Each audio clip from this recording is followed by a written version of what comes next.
Topic है how do metals and non metals reacts. अभी हम इसी पे डिस्कस करने वाले हैं कि मेटल्स और नॉन मेटल्स के बीच में रिएक्शन कैसे होता है। देखिए, इसको समझने के लिए सबसे पहले हमको इलेक्ट्रॉनिक कन्फिग्रेशन को समझना पड़ेगा, जो 9th क्लास में हमने पढ़ा था। तो इलेक्ट्रॉनिक कन्फिग्रेशन में क्या होता था कि हम देखते थे कि जो बाहरी सेल होता था कोई भी एलिमेंट का, ठीक है, कोई भी एटम का बाहरी सेल जो होता था वो हमें बताता था कि वो इलेक्ट्रॉन किसी को देगा या फिर इलेक्ट्रॉन किसी से लेगा। जैसे कि हम लोग बोल देते थे, जैसे कि एटम को स्टेबल होने के लिए आउटर मोस्ट सेल में कितना इलेक्ट्रॉन होना चाहिए? 8 होना चाहिए। अब मान लीजिए किसी एटम के आउटर मोस्ट सेल में इलेक्ट्रॉन की संख्या 7 है, तो वो बाहर से किसी और से एक इलेक्ट्रॉन लेगा, तब उसको 8 हो जाएगा। या फिर किसी और को 7 देगा, तब उसका पहले वाला सेल बचेगा और वो क्या हो जाएगा? स्टेबल हो जाएगा। लेकिन 7 इलेक्ट्रॉन देना उसके लिए बहुत मुश्किल होता है। तो वो क्या करता है कि 8 एक इलेक्ट्रॉन किसी से लेना चाहता है। अब देखते हैं कि मेटल्स या नॉन मेटल दोनों में से किस में बाहरी सेल में क्या है। In the above activity you saw that the reactions of metals with number of reagents, ठीक है, मेटल्स का हम लोग रिएक्शन अभी देखे, बहुत अलग अलग तरह के रिएजेंट से उसको हमने क्या किया? रिएक्शन करा के देखा।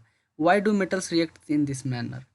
मेटल जो होते हैं इस मैनर में क्यों रिएक्शन करते हैं? Let us recall what we learned about the electronic configuration of element in class 9. Okay, we learnt that noble gases have the completely filled valence cell so little chemical activity।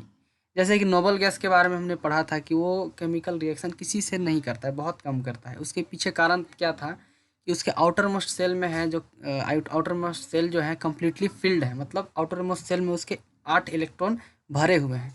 तो ना उसको किसी को देने का ज़रूरत है, ना किसी से लेने का ज़रूरत है। जब किसी से लेन देन नहीं करेगा तो किसी से अभिक्रिया भी नहीं करेगा।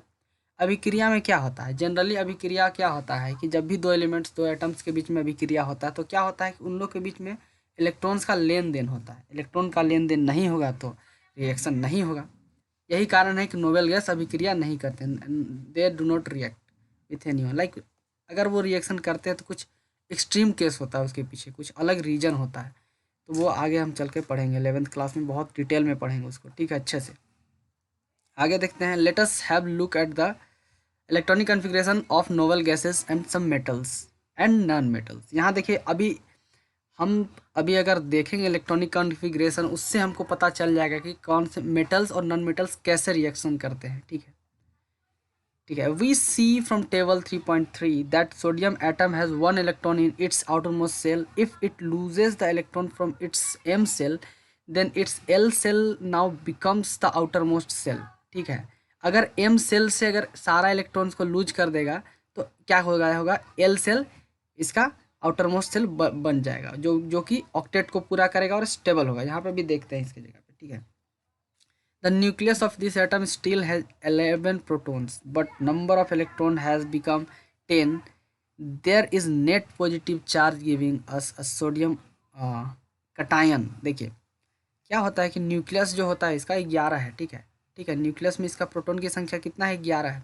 और बाहर में भी 11 इलेक्ट्रॉन था, लेकिन एक इलेक्ट्रॉन किसी और को दे दिया तो इलेक्ट्रॉन का संख्या कम हो गया, मतलब पॉजिटिव वाला बढ़ गया, ठीक है, प्रोटॉन एक ज़्यादा हो गया, तो इसीलिए प्लस लिखते हैं यहाँ पे 1 प्लस भी लिख सकते हैं, तो 1 को दिखाने का ज़रूरत नहीं, इसीलिए प्लस से लिख देते हैं Na+, ठीक है। On other hand chlorine has 7 electron in its outer most shell, ठीक है। देखिए यहाँ पे देखते हैं कि टाइप्स ऑफ एलिमेंट किस किस प्रकार के हैं, कि नोबल गैस है, मेटल्स है या फिर नॉन मेटल्स है, और वो एलिमेंट्स कौन कौन से हैं। जैसे कि आपसे ये भी सवाल पूछा जा सकता है कि 5 नोबल गैस का नाम बताओ, तो यहाँ पे 3 दिया हुआ है, हीलियम, नियॉन, आर्गन। ये क्या है? नोबल गैस है। इनका एटॉमिक नंबर पूछ दिया जाएगा तो 2, 8 और 18 ये है। इलेक्ट्रॉनिक कन्फिग्रेशन भी पूछ जाएगा, number of electrons in shells, ठीक है, तो ये है KLMN, ये सारे हैं। तो पहला सेल में 2 होता है, हीलियम का एटॉमिक नंबर 2 है तो उससे ज़्यादा नहीं हो सकता, तो 2। नियोन का 10 है, 2, और दूसरा सेल में 8 होता है। देख रहे हैं कि यहाँ सब में ये जो आउटर मोस्ट सेल कौन सा है? ये सारा है, 8, 8 है, 2, ये सारा आउटर मोस्ट सेल है। इसमें एक ही सेल है तो इसमें एक ही आउटर मोस्ट सेल होगा, मतलब 2 होगा, तो ये भी स्टेबल है 2 ही इलेक्ट्रॉन के साथ। इसमें देखते हैं 8 है, इसमें भी 8 है, ये दोनों स्टेबल है। अब यहाँ देखते हैं मेटल्स के साथ क्या होता है आउटर मोस्ट सेल में, जैसे कि sodium, magnesium, aluminium, potassium, calcium. इनका एटॉमिक नंबर क्या है 11, 12, 13, 19, 20। यहाँ पर एटॉमिक नंबर भी दिया हुआ है और यहाँ पे देखते हैं इलेक्ट्रॉनिक कन्फिग्रेशन इसका। जैसे कि सोडियम को देखते हैं 2, 8, 1। आउटर मोस्ट सेल में कितना है, 1 इलेक्ट्रॉन है। इलेक्ट्रॉन की संख्या कितना है, बहुत कम है आउटर मोस्ट सेल में, 8 से। इसमें देखते हैं मैग्नीशियम का 2 है, ठीक है, एल्युमिनियम का 3 है, पोटेशियम का 1 है, कैल्शियम का 2 है। तो ये सब आउटर मोस्ट सेल में है, मतलब ये स्टेबल नहीं है। ये क्या करेंगे, किसी और को इलेक्ट्रॉन को दे देंगे। अगर मान लीजिए कि ये इलेक्ट्रॉन ए गो है, ई वाला को बाहर है, तो इसको किसी को दे देगा तो यहाँ इसका ये बचेगा आउटर मोस्ट सेल, मतलब स्टेबल हो जाएगा। ये भी अगर 2 वाला को दे देगा तो ये बचेगा, ये स्टेबल हो जाएगा। अब ये भी दे देगा 3 किसी को तो ये 8 तक बचेगा तो स्टेबल होगा। उसी तरह से ये भी दे देगा 1, ये भी 2 दे देगा। मतलब अगर बाहर वाला सेल को मान लें कि हटा देते हैं, ये लोग इलेक्ट्रॉन को किसी को दे देता है, तो उसके अंदर क्या बचेगा, 8 बचेगा, मतलब सब स्टेबल हो जाएंगे। अभी देखते हैं इन लोग के बीच में रिएक्शन कैसे होता है। जैसे कि नॉन मेटल्स को देखते हैं, इनके नॉन मेटल्स में क्या है, नाइट्रोजन, ठीक है, oxygen, fluorine, phosphorus, sulphur, chlorine, ये सब क्या है, non metals. Number of electrons है, एटॉमिक नंबर दिया हुआ है 7, 8, 9, 15, 16, ये सब इलेक्ट्रॉनिक नंबर दिया हुआ है, इलेक्ट्रॉनिक कन्फिग्रेशन ये दिया हुआ है। तो नाइट्रोजन का इलेक्ट्रॉनिक कन्फिग्रेशन पे ध्यान देते हैं। तो यहाँ पे देखिए इलेक्ट्रॉनिक इसका कन्फिग्रेशन 2 और 5 है, तो इसका बाहरी में कितना है, 5 है। 5 इलेक्ट्रॉन है, 5 इलेक्ट्रॉन किसी को देगा या फिर 3 लेगा, दोनों में आसानी कौन सा है, दोनों में आसानी है कि 3 ले ले, ठीक है। 5 देना इसके लिए बहुत मुश्किल होगा, तो ये 3 इलेक्ट्रॉन किसी से लेगा।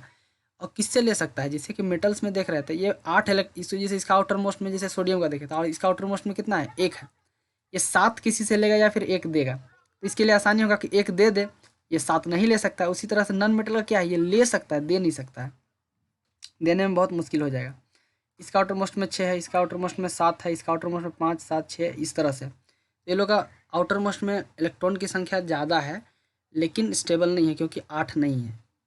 तो ये लोग दे नहीं सकते हैं, ये लोग ले सकते हैं। अब देखते हैं कि यहाँ से हमको समझ में आ गया कि कौन देगा और कौन लेगा। लेन देन का हम जब बात कर रहे हैं तो मेटल्स और नॉन मेटल्स में कौन किसी को इलेक्ट्रॉन देंगे और कौन किसी से लेंगे, तो मेटल्स जो होते हैं इलेक्ट्रॉन देंगे और नॉन मेटल्स इलेक्ट्रॉन लेंगे। कारण क्या है कि मेटल्स के आउटर मोस्ट ऑर्बिट में इलेक्ट्रॉन की संख्या बहुत कम है, जैसे कि 1, 2, 3 ऐसे है, तो ये लोग दे सकते हैं आसानी से। जबकि अगर उनको अगर लेना पड़े तो मान जिसके जो जो मेटल है उसके आउटर मोस्ट में 1 इलेक्ट्रॉन है, उसको 7 इलेक्ट्रॉन लेना पड़ेगा, वो मुश्किल हो जाएगा उसके लिए, ये दिक्कत है। लेकिन नॉन मेटल का केस में ऐसा नहीं है, नॉन मेटल केस में इलेक्ट्रॉन की संख्या ज़्यादा है आउटर मोस्ट सेल में, लेकिन फिर भी 8 से कम है, स्टेबल नहीं है। लेकिन ये 5 है तो ये इसको लेना पड़ेगा 3, अगर ये देगा तो 5 देना पड़ेगा स्टेबल होने के लिए, तो इसको आसानी होगा किसी से लेने में, तो ये ले लेगा। अब देखिए लोगों के बीच में रिएक्शन कैसा होता है, यहाँ से हम लोग समझ सकते हैं कंसेप्ट, पूरा कंसेप्ट यहीं से समझ में आ जाएगा। देखिए देखिए क्लोरीन के बारे में यहाँ पर बोला जा रहा था कि क्लोरीन का आउटर मोस्ट सेल में कितना होता है, 7 होता है, and it requires 1 more electron to complete its octet. देखिए 7 है, 1 ही इलेक्ट्रॉन इसको चाहिए कंप्लीट करने के लिए। If sodium and chlorine were to react, अगर सोडियम क्लोरीन को अगर हम रिएक्शन करा देते हैं, the electron lost by sodium could be taken by the chlorine. जब जो इलेक्ट्रॉन सोडियम से रिलीज होगा वो कौन ले लेगा, क्लोरीन उसको ले लेगा, ठीक है। दोनों का इलेक्ट्रॉनिक कन्फिग्रेशन पूरा हो जाएगा, आउटर मोस्ट सेल में 8 इलेक्ट्रॉन हो जाएगा, दोनों क्या हो जाएगा, स्टेबल हो जाएगा। यहाँ पे देखते हैं आगे क्या होता है। And after gaining an electron chlorine atom gets unit negative charge because of nucleus 17 proton and there are 18 electron in its KLM shells, okay, ठीक है। तो इलेक्ट्रॉन क्या है, जैसे सोडियम का प्रोटॉन का संख्या कितना है, 7 है, इलेक्ट्रॉनिक का इसका एटॉमिक नंबर भी 7 है, तो जितना एटॉमिक नंबर होता है उतना प्रोटॉन का संख्या होता है, तो 17, सॉरी 7 नहीं 17 है। अब इसका इलेक्ट्रॉन की संख्या भी 17 है, लेकिन एक लिया बाहर से, माइनस चार्ज लिया तो नेगेटिव चार्ज आ जाएगा इसमें। देखते हैं यहाँ पे this gives us a chlorine अनायन Cl minus, so both these elements can have a give and take relation between them as follows। यहाँ पे देखिए सोडियम है, यहाँ पे 2, 8, 1 इलेक्ट्रॉन को रिलीज कर रहा है, यहाँ से छोड़ रहा है, ठीक है। और वही इलेक्ट्रॉन को, इसी इलेक्ट्रॉन को ये क्लोरीन क्या रहा है, कर रहा है, ले रहा है, ठीक है। सोडियम जब रिलीज किया 1 इलेक्ट्रॉन तो इसमें 1 इलेक्ट्रॉन का संख्या कम हो गया in comparison to proton. Proton का संख्या कितना है, 8, 2, 10, 1, 11, इलेक्ट्रॉन की संख्या कितना बचा, 10 बचा, तो यहाँ पे प्लस चार्ज आ जाएगा। लेकिन क्लोरीन के पास प्रोटॉन की संख्या कितना, 7 है, एक और इलेक्ट्रॉन आ गया, तो इलेक्ट्रॉन की संख्या भी 17 था, मतलब पहले, अब 18 हो गया। प्रोटॉन की संख्या भी 17 है, तो एक इलेक्ट्रॉन, एक माइनस चार्ज ज़्यादा आ गया, तो यहाँ Cl माइनस आ गया, ठीक है। इस तरह इसको इस तरह से भी दिखा सकते हैं कि यहाँ से एक इलेक्ट्रॉन जा रहा है किसके पास, क्लोरीन के पास जा रहा है, तो यहाँ Na प्लस और Cl माइनस हो गया। तो हम देखते हैं कि NaCl जो होता है सॉल्ट बनता है, इसी तरह से बनता है। Sodium and chloride ion being oppositely charge attract each other and held by strong electrostatic forces of attraction to exist as sodium chloride. यहाँ पे देखिए अब क्या हुआ था, यहाँ पे सोडियम है एक इलेक्ट्रॉन को छोड़ दिया, ठीक है, और उसको क्लोरीन ले लिया, लेकिन ये दोनों साथ में क्यों रह रहे हैं ये पता है? साथ में रहने का कारण क्या है कि हम जानते हैं कि प्लस और माइनस चार्ज एक दूसरे को क्या करते हैं, अट्रैक्ट करते हैं। तो यहाँ से सोडियम अगर इलेक्ट्रॉन को दे रहा है तो इसमें एक प्लस चार्ज जनरेट हो रहा है Na+, और क्लोरीन एक इलेक्ट्रॉन को जब ले रहा है तो इसमें माइनस चार्ज जनरेट हो रहा है Cl-। अब दोनों में एक में प्लस एक में माइनस चार्ज जनरेट हो गया तो क्या करेंगे, दोनों एक दूसरे को अट्रैक्ट करेंगे और दोनों इलेक्ट्रोस्टैटिक फोर्स के वजह से दोनों को अट्रैक्ट करेंगे और क्या करेंगे, एक ही साथ रहने लगेंगे। तो ये हो जाएगा NaCl बन जाएगा, ठीक है, यहाँ पे दिया हुआ है। It should be noted that sodium chloride does not exist as molecule but aggregates of oppositely charge ions. देखिए सोडियम क्लोराइड जो है मॉलिक्यूल्स नहीं होते। क्यों नहीं होते हैं?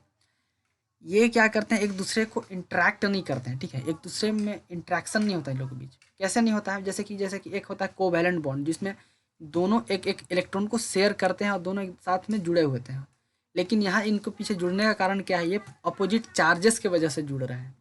तो ये क्या हो सकता है कि इनके Na जो प्लस है उसके अगल बगल में नेगेटिव चार्जेस आ जाएंगे, लेकिन वो एक दूसरे से पूरा अच्छी तरह से कनेक्ट नहीं रहेंगे, ठीक है, जैसे कोवैलेंट बॉन्ड में होते हैं, ठीक है। Let us see the formation of more ionic compound. Magnesium chloride का देखते हैं अभी और ज़्यादा, जैसे कि मैग्नीशियम का देखते हैं, Mg है, ठीक है, 282 है इसका इलेक्ट्रॉनिक कन्फिग्रेशन। यहाँ पे क्या करेगा, मैग्नीशियम के पास 2 इलेक्ट्रॉन ज़्यादा है, ठीक है, 2 इलेक्ट्रॉन ज़्यादा है तो 2 इलेक्ट्रॉन किसी को दे देगा। यहाँ से 2 इलेक्ट्रॉन निकला तो यहाँ Mg2+ आ गया। क्यों Mg2+ आया? क्योंकि इसके प्रोटॉन की संख्या कितना है, 12। अब जब 2 इलेक्ट्रॉन किसी को दे दिया तो इलेक्ट्रॉन की संख्या कितना बचा, 10, मतलब 2 प्रोटॉन की संख्या ज़्यादा है। तो वही दिखाने के लिए हम यहाँ पे Mg2+ लिखते हैं। अगर आपसे यहाँ से पूछ देगा, ठीक है, ऐसा अगर ऐसा कम दिया रहेगा Mg2+ दे दिया तो हम उसको देख के समझ सकते हैं कि इसमें प्रोटॉन की संख्या ज़्यादा है। कितना ज़्यादा है? 2 ज़्यादा है। अगर यहाँ माइनस रहता तो हम समझ जाते हैं इलेक्ट्रॉन की संख्या ज़्यादा है। अगर सिर्फ माइनस रहता तो बोलते 1 इलेक्ट्रॉन की संख्या ज़्यादा है, 2 रहता तो -2 तो 2 इलेक्ट्रॉन की संख्या ज़्यादा है। यहाँ समझ सकते हैं। अब क्लोरीन को देखते हैं। यहाँ पे इसके पास कितना है, 7 है बाहरी में, इसको 1 चाहिए, 1 इलेक्ट्रॉन, इसका 1 इलेक्ट्रॉन ले लिया, ठीक है, 1 इलेक्ट्रॉन लिया, इसका अपना इलेक्ट्रॉनिक कन्फिग्रेशन पूरा कर लिया। लेकिन इसके पास ये क्या किया था, 2 इलेक्ट्रॉन को दिया था। अब यहाँ पे 2 क्लोरीन लोग मिल के 1 इलेक्ट्रॉन को ले लेगा, ठीक है, 1 इलेक्ट्रॉन को ये क्लोरीन लिया, 1 इलेक्ट्रॉन को 1 क्लोरीन लिया।